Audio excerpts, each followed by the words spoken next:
খোকার অনুভব যেদিন হব তোমার সেদিন অশ্রু।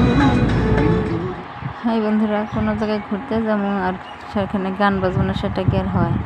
তো এই দৃশ্যটা দেখে তো বুঝতেই পারলেন যে আমরা কোনো জায়গায় ঘুরতে যাচ্ছি। যে হাওয়া সাথে সাথে মানে এটা আসলে আমার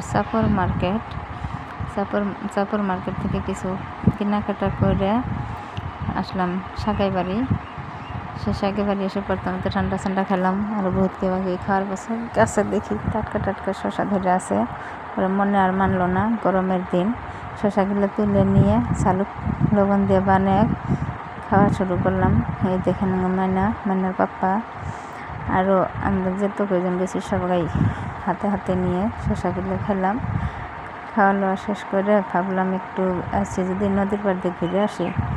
নদীর পাড়ে আসার সঙ্গে সঙ্গে দেখেন আমার মাইনা দুইটা কীভাবে লাফালাফি দৌড়াদৌড়ি করতেছে, মানে আত্মহারা হয়ে গেছে জীবনে দেখে নেয়।